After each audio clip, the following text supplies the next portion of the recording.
മോളെ അമ്മേ, ഇത് ഞാൻ എങ്ങനെ? You brilliant girl, keep it up. നിനക്കിതിന് കഴിയും. കൃഷ്ണൻ നിന്നെ ബ്ലെസ് ചെയ്യൂ.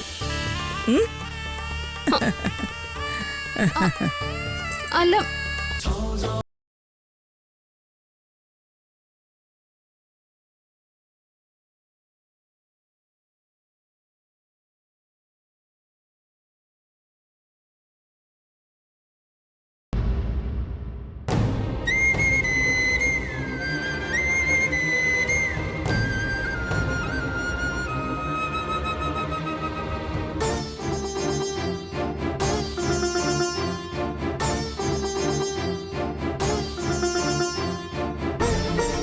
അവൾ എന്തിനാ നിങ്ങളുടെ അടുത്തേക്ക് വന്നത്? ദീപാവലി ആശംസ പറയാൻ വേണ്ടി മാത്രമായിരുന്നു? അല്ല, അവളുടെ സങ്കടം ഒന്ന് പറയാനായിരുന്നു.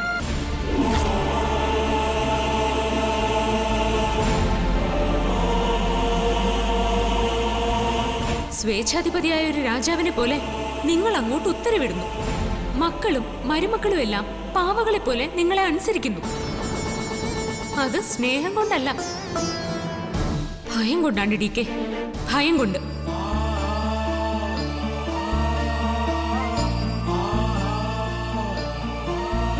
ഞാൻ ചെയ്തൊക്കെ തെറ്റായി പോയിന്ന് നീയും വിശ്വസിക്കുന്നോ സുപ്രിയ? നിന്നോടുള്ള എൻ്റെ സ്നേഹം, കരുതൽ എല്ലാം നിനക്ക് എപ്പോഴെങ്കിലും ബുദ്ധിമുട്ടായിട്ട് തോന്നിയിട്ടുണ്ടോ? എൻ്റെ സ്നേഹം നിനക്കൊരു ശല്യമായിരുന്നു സുപ്രിയ? പറയൂ സുപ്രിയ. ആരും എന്റെ ചോദ്യത്തിന് മറുപടി പറയുന്നില്ല. പക്ഷേ നിന്റെ മനസ്സെനിക്കറിയണം സുപ്രിയ. ഓർമ്മ വെച്ച കാലം മുതൽ ഒരു കുടുംബത്തിന് വേണ്ടിയാണ് ഞാൻ ജീവിച്ചത്. ഓരോ ദിവസവും രാവും പകലും ഊണിലും ഉറക്കത്തിലും എല്ലാം ഞാൻ ജീവിച്ചത് അവർക്ക് വേണ്ടി. ജീവനില്ലാത്തൊരു യന്ത്രത്തെ പോലെ വിശ്രമമില്ലാതെ ഒരു ജീവിതകാലം മുഴുവൻ ഞാൻ എല്ലാവർക്കും വേണ്ടി ജോലിയെടുത്തു. അവരുടെ നന്മ, ഉയർച്ച, അത് മാത്രമേ ഞാൻ ആഗ്രഹിച്ചിട്ടുള്ളൂ. എൻ്റെ മരുമക്കൾക്കും ഭാര്യമാർക്കും സുഖമായി ജീവിക്കാൻ എല്ലാ സൗകര്യങ്ങളും ഞാൻ ഒരുക്കി. വഴിതെറ്റിപ്പോകാതെ നിയന്ത്രിച്ച് വളർത്തി. 3 പേർക്കും നല്ല കുടുംബം ഉണ്ടാക്കി. പക്ഷേ അതൊക്കെ അവരുടെ സ്വാതന്ത്ര്യം നഷ്ടപ്പെടുത്തിയെന്ന് ഞാൻ അറിഞ്ഞില്ല. അവരുടെ നന്മയ്ക്കായി അവർക്ക് ഞാൻ അച്ചടക്കം ശീലിപ്പിക്കാൻ ശ്രമിച്ചു. പക്ഷേ അവരതൊരു ശിക്ഷ പോലെയാണ് കരുതിയതെന്ന് ഞാൻ അറിഞ്ഞില്ല സുപ്രിയ. ഇനി അവർ മനസ്സിലാക്കും ഞാനായിരുന്നു ശരിയെന്ന്.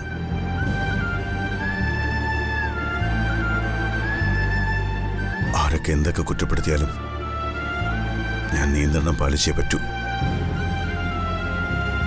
കാരണം ഞാൻ അവരുടെ അച്ഛൻ്റെ സ്ഥാനത്താണ്. സുപ്രിയ, ഇത്രയും കാലം ഞാൻ അവരോട് ചെയ്തതെല്ലാം തെറ്റായിരുന്നോ?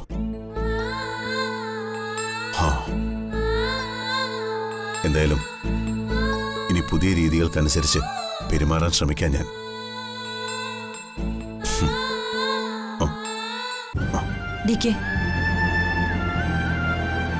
ഞങ്ങൾ ആരും നിങ്ങളെ ഒരിക്കലും കുറ്റപ്പെടുത്തിയിട്ടില്ല, തെറ്റുകാരനായി കണ്ടിട്ടുമില്ല. ഞാൻ അങ്ങനെ പറഞ്ഞിട്ടില്ല. ഈ വീട്ടിൽ നിങ്ങളുടെ സ്വാതന്ത്ര്യത്തിനെല്ലാം തടസ്സം നിൽക്കുന്നത് ഞാനാണെന്ന് അല്പം മുമ്പ് ജ്യോതി പറഞ്ഞ നീയും കേട്ടതല്ലേ മായ? അതുകൊണ്ടാ എല്ലാ അധികാരവും ഞാൻ അവളെ തന്നെ ഏൽപ്പിച്ചത്. ഇനിയെങ്കിലും നിങ്ങൾക്ക് സന്തോഷമാവുമെങ്കിൽ എനിക്കത് മതി. നിങ്ങളുടെ ജീവിതത്തിൻ്റെ സ്വാതന്ത്ര്യവും സന്തോഷവും നിങ്ങളുടേത് മാത്രമാണ്. ജ്യോതി ചെയ്യുന്ന കാര്യങ്ങളിൽ ചിത്രയും താരയും സന്തോഷം അനുഭവിക്കുന്നുവെങ്കിൽ ജ്യോതി പറഞ്ഞത് തന്നെയാണ് ശരി. ഡി കെ, ആ ജ്യോതി വായി തോന്നിയതൊക്കെ വിളിച്ചു പറഞ്ഞു എന്നല്ലാതെ അതിലൊന്നും ഞങ്ങൾക്കൊരറിവുമില്ല. അത് അവളുടെ സ്വഭാവമാണ് മായ. എന്തിലും ഒരാവശ്യമില്ലാതെ കയറി ഇടപെടും. പക്ഷേ ഈ വീട്ടിൽ നിങ്ങൾ അനുഭവിച്ച സ്വാതന്ത്ര്യമില്ലായ്മയെക്കുറിച്ച് നിങ്ങൾ പറയാതെ ജ്യോതി എങ്ങനെ അറിയും? നിങ്ങളുടെ ബുദ്ധിമുട്ടുകൾ ഞാൻ അറിയാൻ അവള് വേണ്ടി വന്നെങ്കിൽ അവള് പറഞ്ഞതിന് പിന്നിൽ എന്തൊക്കെയോ സത്യങ്ങളുണ്ട്. അവള് പറഞ്ഞതൊക്കെ സത്യമാണെന്ന് DK വിശ്വസിക്കുന്നുണ്ടോ? ഇക്കാര്യത്തിൽ എനിക്ക് അവളെ വിശ്വസിച്ചേ പറ്റുമായ. അവൾ എന്തെങ്കിലും കള്ളം പറഞ്ഞെന്ന് ഞാൻ വിചാരിക്കുന്നില്ല. ഇത്രയും കാലം നിങ്ങളൊക്കെ എൻ്റെ അച്ചടക്കത്തിന്റെ വാൾമഴത്തുമ്പിൽ ഭയന്ന് ജീവിക്കായിരുന്നുവെന്ന് ഞാൻ വിചാരിച്ചില്ല. ഈ അമരാവതി നിങ്ങൾക്കൊരു ജയിലായിരുന്നുവെന്ന് എനിക്കിപ്പോഴാ മനസ്സിലായത്.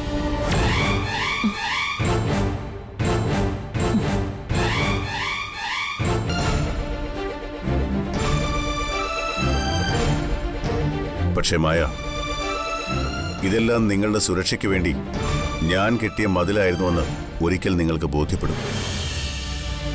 ആ മതിൽക്കെട്ടിനുള്ളിൽ സ്നേഹവും കരുതലും മാത്രമേ ഉണ്ടായിരുന്നുള്ളൂ എന്ന് നിങ്ങൾ തിരിച്ചറിയും. മതി, ഇനിയൊന്നും വിശദീകരിക്കണമെന്നില്ല.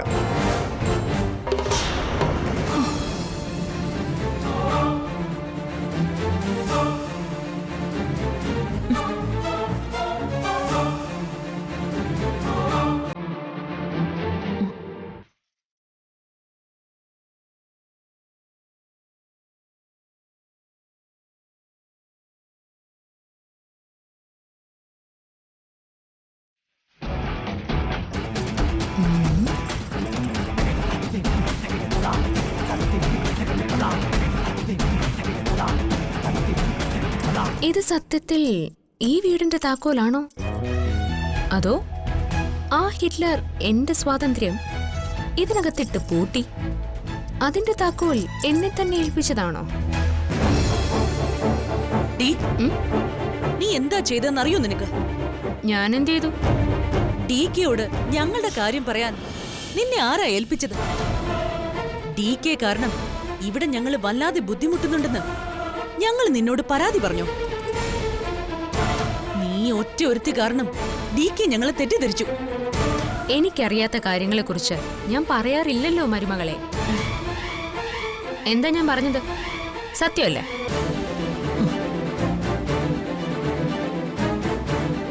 എപ്പോഴെങ്കിലും ഈ നിൽക്കുന്ന മായ സന്തോഷവതിയാണോന്ന് നിങ്ങളൊന്ന് ചോദിച്ചിട്ടുണ്ടോ?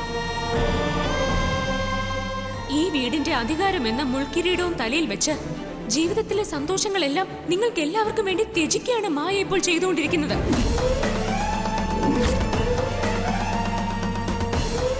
ഞാൻ മാത്രല്ല, DKയും സത്യം മനസ്സിലാക്കി. അതിനെ എന്റെ മൂത്ത മരുമകൾ ഇത്രയും രോക്ഷം കൊള്ളേണ്ട കാര്യമൊന്നുമില്ല. സത്യവും കള്ളവൊന്നും നീ തെളിയിക്കാൻ നിൽക്കണ്ട. ഞങ്ങളാരും ഇതുവരെ DKക്കെതിരെ ഒരു വാക്ക് പോലും പറഞ്ഞിട്ടില്ല. പിന്നെന്തിനാ എല്ലാവരുടെയും മുമ്പിൽ വെച്ച് നീ അങ്ങനെ സംസാരിച്ചത്? മനഃപൂർവ്വം ഞങ്ങളെ താഴ്ത്തിക്കെട്ടി അധിക്ഷേപിക്കാൻ വേണ്ടി ചെയ്തതല്ലേ അത്? ഞങ്ങൾക്ക് അനുകൂലമായി സംസാരിക്കുകയാണെന്ന് വരുത്തി നീ DK ഞങ്ങളുടെ ശത്രുവാക്കാൻ ശ്രമിച്ചു.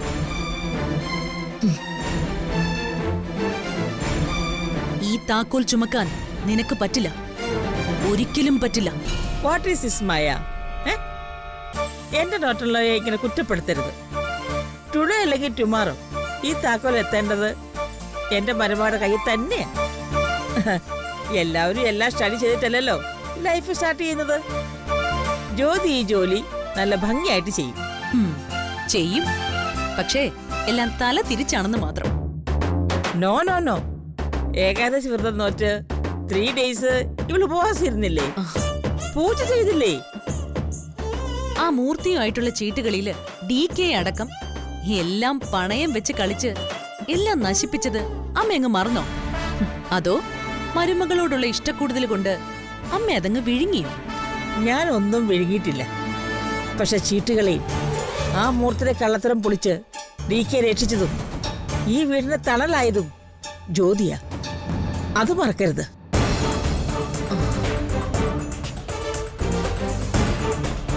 ചീട്ടുകളി പോലെയാണോ അമ്മേ ഈ വീടിന്റെ ചുമതല? ഇവളിതെല്ലാം കൂടി തകർത്ത് തരിപ്പണാക്കുന്നതിന് മുമ്പ് അമ്മ ഈ താക്കോല് തിരികെ വാങ്ങിക്കുന്നതാ നല്ലത്. ഷീ ഈസ് ഏബിൾ മായ. കാര്യങ്ങൾ എങ്ങനെയൊക്കെ ചെയ്യണമെന്ന് ഇവൾക്കറിയാം. വെയിറ്റ് ചെയ്യുമായേ, നമുക്ക് വാച്ച് ചെയ്യാന്നേ, എന്നിട്ട് തീരുമാനിക്കാം ഇത് തിരിച്ചു വാങ്ങിക്കണോ വേണ്ടോ എന്ന്. ജ്യോതി, മൈ ഡോട്ടർ, കാര്യങ്ങളെല്ലാം വെരി ഗുഡ് ആയിട്ട് ഡു. I am happy. ഞാനും ഹാപ്പി തന്നെയാണമ്മേ.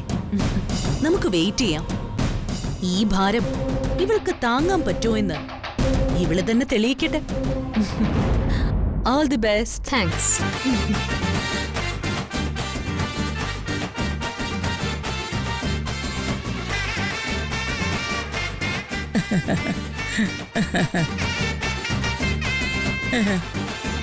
ഈ മായക്ക് ഒട്ടും മുഷിപ്പില്ല അല്ലേ ബെറ്റി?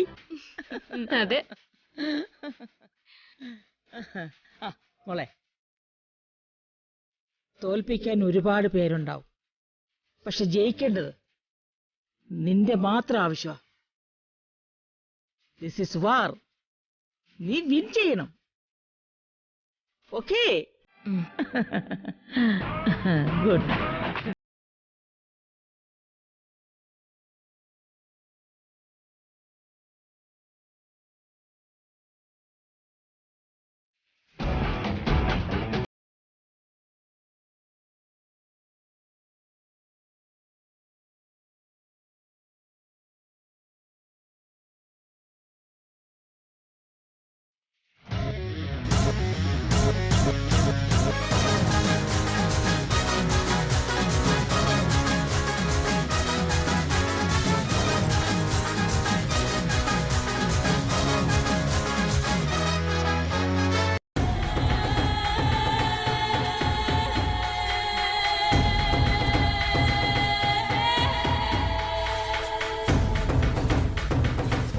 മായേ, നീ എന്തിനെങ്ങനെ മൂഡ് ഓഫ് ആവുന്നേ?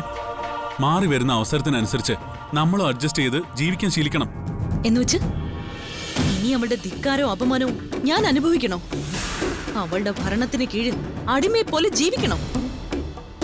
അവൾ എന്നെ അടുക്കളക്കാരിയാക്കാൻ ഉത്തരവിട്ട അത് ഞാൻ അനുസരിക്കണോ? നമ്മളെക്കുറിച്ച് എന്തൊക്കെയാ അവളെ DKയോട് വിളിച്ചു കൂവിയത്? DK ഞങ്ങളെയൊക്കെ സ്വാതന്ത്ര്യം തരാതെ മതിൽക്കെട്ടിനുള്ളിൽ പൂട്ടിയിട്ട് ജീവിതം നശിപ്പിക്കുന്നു എന്നല്ലേ അവള് പറഞ്ഞതിന്റെ അർത്ഥം? ജ്യോതി പറഞ്ഞല്ല ശരിയെന്ന് നിങ്ങൾക്ക് പറയാമായിരുന്നില്ലേ? നീ പറഞ്ഞില്ല, അത് പോട്ടെ. ചിത്രയ്ക്കോ താരയ്ക്കോ ജ്യോതി പറഞ്ഞത് നിഷേധിക്കാമായിരുന്നല്ലോ. അവരെന്തുകൊണ്ടത് ചെയ്തില്ല? ജ്യോതി പറഞ്ഞതിലെല്ലാം അവർക്ക് സന്തോഷമുണ്ടെന്ന് തന്നെ എനിക്ക് തോന്നിയത്. വിശ്വസിക്കാൻ കൊള്ളാത്ത വകകളാ രണ്ടും. എല്ലിൻ കഷ്ണം നീട്ടുന്നത് പോലെ അവൾ എന്തൊക്കെയോ പറഞ്ഞപ്പോ രണ്ടും കൂടി വായും പൂട്ടി മിണ്ടാതെ നിന്നു. ദുഷ്ടകള്. ഇത്രയും കാലം ഈ വീട്ടിലെ എല്ലാരെയും ഭരിക്കാനും ഈ വീട് നടത്താനും നിനക്കുണ്ടായിരുന്ന അധികാരവും അവകാശവും കൈവിട്ടു പോയതിൽ നിനക്ക് നിരാശയുണ്ടോ?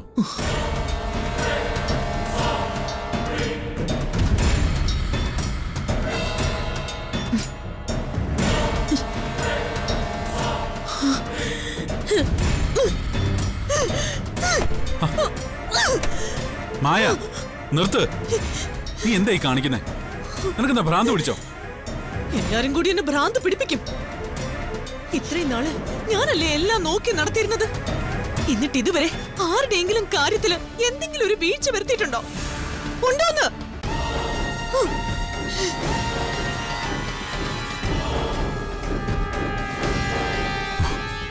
അതിന് നീ എന്തിനാ ഇത്രയ്ക്ക് രോഷം കൊള്ളുന്നത്? ജ്യോതി DKയുടെ ഭാര്യയാണ്. ജ്യോതിയെ താക്കോൽ ഏൽപ്പിച്ചതിൽ നീ DKയോട് സംസാരിക്കാൻ പോയിട്ട് എന്തായി? നീ പറഞ്ഞതൊന്നും DK കേട്ടതായിട്ട് പോലും ഭാവിച്ചില്ല. എന്താ അതിനർത്ഥം? ജ്യോതി എടുത്ത തീരുമാനത്തെ DK അംഗീകരിക്കുന്നു എന്നല്ലേ? അതെ, നിങ്ങളും നിങ്ങളുടെ DKയൊക്കെ കണക്കാ.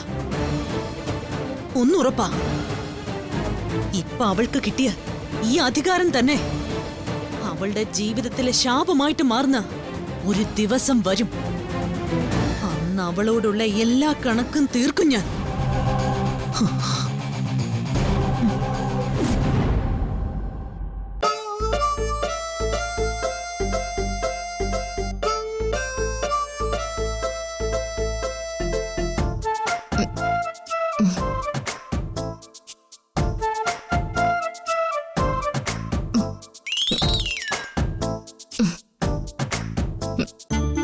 ഹിറ്റ്ലർ എന്നെ സമാധാനത്തോടെ ജീവിക്കാനേ സമ്മതിക്കുന്നു തോന്നുന്നില്ല.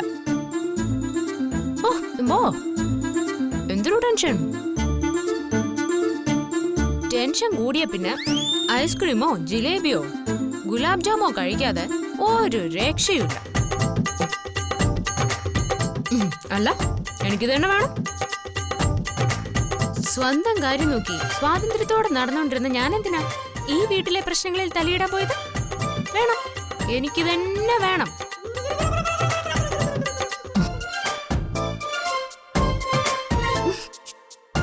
ഇതാരോടൊന്ന് പറയുന്നേ? ടെൻഷൻ കാരണം ഇതെല്ലാം കൂടി തിന്ന് ഷുഗർ പിടിച്ച് ചാവും ഞാൻ.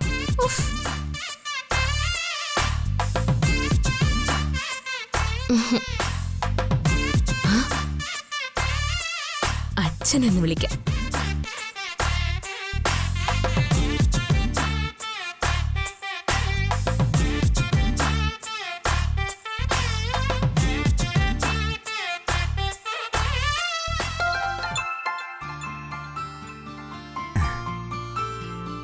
മോളെ ജ്യോതി, എന്തുണ്ട് വിശേഷം? ആ അച്ഛാ, ഒരു മിനിറ്റ്. ഹലോ, കേക്കുന്നുണ്ടോ? ഉണ്ട്. അച്ഛാ കേക്കുന്നുണ്ടോന്ന്? ഉണ്ട് മോളെ, അച്ഛന് കേൾക്കാം. നീ കാര്യം പറ. എന്റെ പൊന്നച്ഛാ, എനിക്കൊരു അബദ്ധം പറ്റി. ഞാൻ കുടുങ്ങി പോയിന്ന് പറഞ്ഞാ മതിയല്ലോ. വല്ല കലത്തിലും തലയിട്ടോ? കാലത്തിലും മൊന്തയിലും ഒന്നും അല്ല എന്റെ അച്ഛാ. അതിനേക്കാളും കുഴപ്പം പിടിച്ച സ്ഥലത്താ എന്റെ തല കുടുങ്ങി പോയിരിക്കുന്നത്. അച്ഛൻ എന്നൊന്ന് സഹായിക്കണം. ഇത് ഇന്ന് രക്ഷപ്പെടാൻ എനിക്ക് എന്തെങ്കിലും ഒരു വഴി പറഞ്ഞു തരണം അച്ഛ, പ്ലീസ്. അപ്പൊ നീ നല്ല ടെൻഷനിലാണെന്ന് അർത്ഥം. അതെ, ഹൈ ടെൻഷനിലോ. എന്ത് ഒരു പിടിയുമില്ല. അത് ശരി. അപ്പൊ ഇതുവരെ എത്ര ഐസ്ക്രീം കഴിച്ചു? 5-6 കഴിച്ചു കഴിഞ്ഞു. അപ്പോ നിന്റെ പ്രോബ്ലം വലുതാണ് അല്ലേ മോളെ? അതെ അച്ഛാ. മോളെ, നീ ആരാ? ജ്യോതി. ഓ അങ്ങനെ. ജ്യോതി എന്ന് വെച്ചാൽ എന്താ? പ്രകാശം. പ്രകാശം വരുമ്പോ ഇരുട്ട് മാറും. നിനക്ക് മുന്നിൽ ഒന്നും തടസ്സമാവരുത്. എന്റെ മോൾ ഇന്നുവരെ എന്തിനെങ്കിലും പേടിച്ചിട്ടുണ്ടോ? അതില്ല. ഇല്ലല്ലോ. എല്ലാ പ്രശ്നങ്ങളും നിന്നെ കണ്ടു പേടിക്കും. എന്ത് പ്രശ്നമായാലും വരുന്നിടത്ത് വെച്ച് കാണാമെന്ന് പറഞ്ഞ് ധൈര്യമായിട്ട് നേരിട്. മുന്നോട്ട് വെച്ച കാൽ പിന്നോട്ടെടുക്കരുത്. ഇല്ല അച്ഛാ, പിന്നോട്ടെടുക്കത്തേയില്ല. മോളെ, നീ ചെന്ന് ചാടിയത് എന്തോ വലിയ പ്രശ്നത്തിലാണെന്ന് അച്ഛന് മനസ്സിലായി. ദൈവം നിന്റെ മുന്നിൽ ആ പ്രശ്നത്തെ കൊണ്ടിട്ട് എന്തിനാണ്? നിനക്കത് പരിഹരിക്കാനുള്ള കഴിവുണ്ടെന്നുള്ളതുകൊണ്ട്. അത് ദൈവത്തിനറിയാം. അതുകൊണ്ട് ധൈര്യമായിട്ട് മോളിരിക്കും.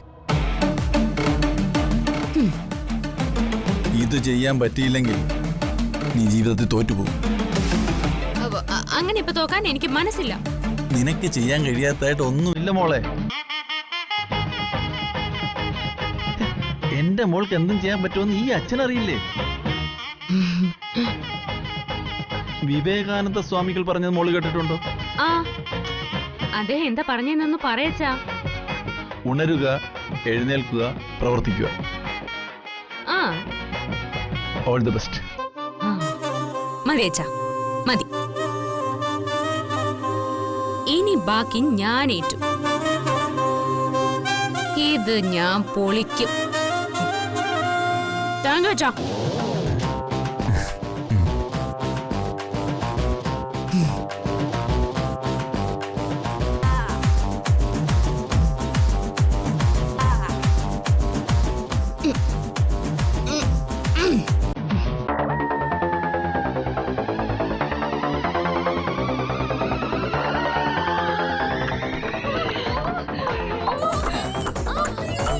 സ്പീഡ് പോട്ടെ.